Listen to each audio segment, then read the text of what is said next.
The slow turn of the sails as they slide gracefully across the Norfolk skies shows how Denver Windmill has stood firmly in this landscape since the early 1800s. Circumstances have changed over the years, and as industrialisation flourished, windmills declined and flour production moved to the large factory roller mills. The mill has always been a business within the local community.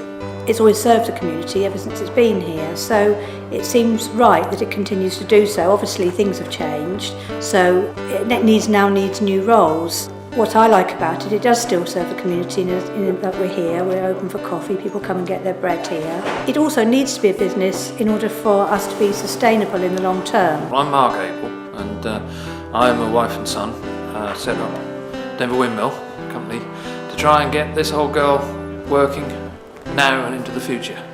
My dreams, hopefully it will be using the mill, the the steam mill and the windmill, to be a serious large-scale production, using the wind a lot more. People generally want to have local produced food and in an eco-friendly way, and with the windmill it appears that we can probably produce with the wind power.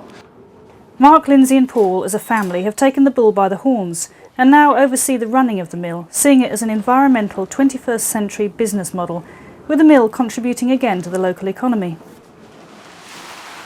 It's important to realise that despite this mill being a part of history, it also works hard here and now. This windmill was a recognised landmark for the German bombers when they went up to Manchester and Birmingham and Coventry and places like that, and that's why that never got bombed. Well, I can remember before the war, the horse and carts used to come up here. It's all horse and cart work then, you know. Just be a chain hoist, come down there, pick the grain up the carts. When we took it on, it was described very much as the last working windmill in Norfolk.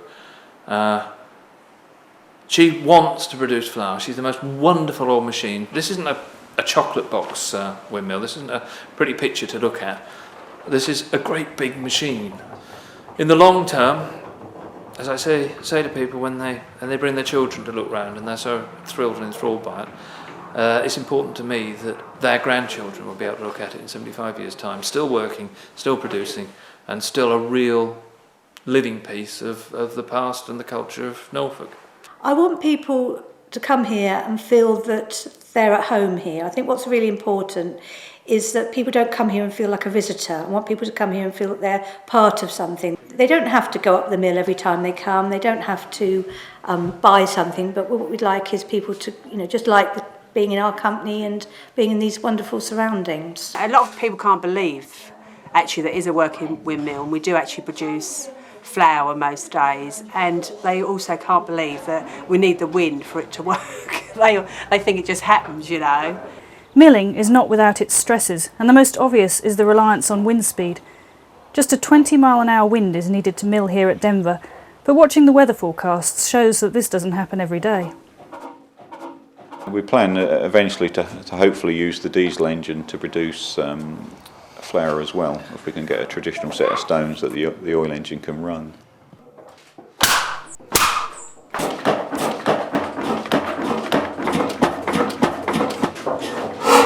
And we have had thoughts about actually running the oil engine on some sort of eco-friendly fuel as well.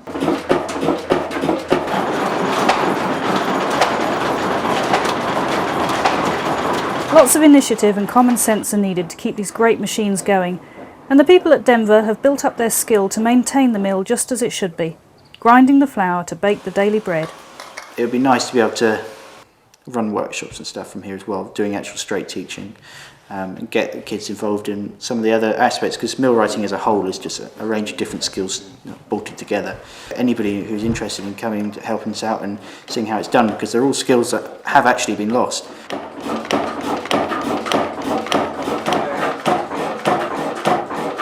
The thing about our tea room is that everything's homemade. So we've got a wonderful opportunity here, which really hasn't been exploited, in that we've got our own flour that we grind here. We make our own bread.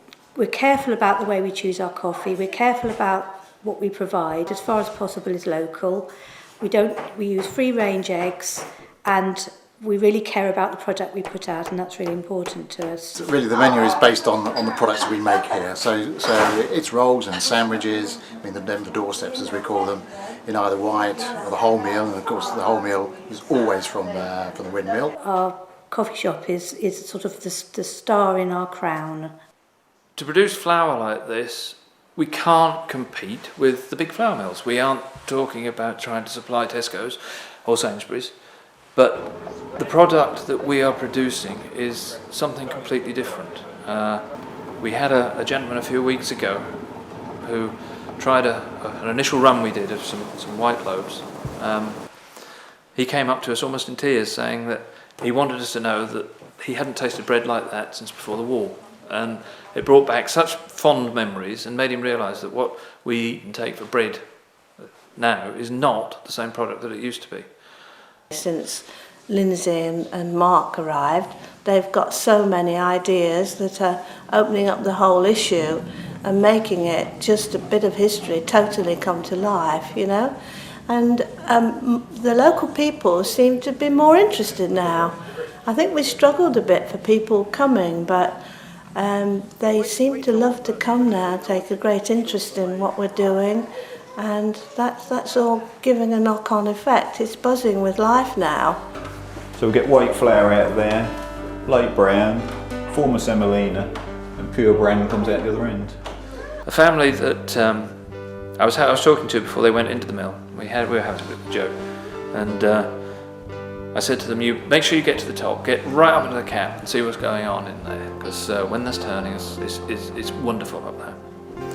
And the father said, "Oh, so I'm going to be filled with wonder, am I?" I said, "Yep, definitely, no doubt about it." He said, "What happens if I'm not?" I said, "Well, if you go up there and you sit up there for 5 minutes and you're not filled with wonder, I'm buying the coffee." "Right," he said, "fine." Off he went. And when they came down, I saw them coming out on the top of the steps there, and I shouted up, "Who's buying the coffee?" And he just stood there and shook his head and said, "I am." And I thought that summed up very much just how important the impact of seeing something like that is. The Abel family are keen for the mill to be part of the community, for people to see what is happening and what is planned, to spend some time taking in the mill and to experience a piece of rural Norfolk working today as a sustainable business. The modern economy can remember and use the past.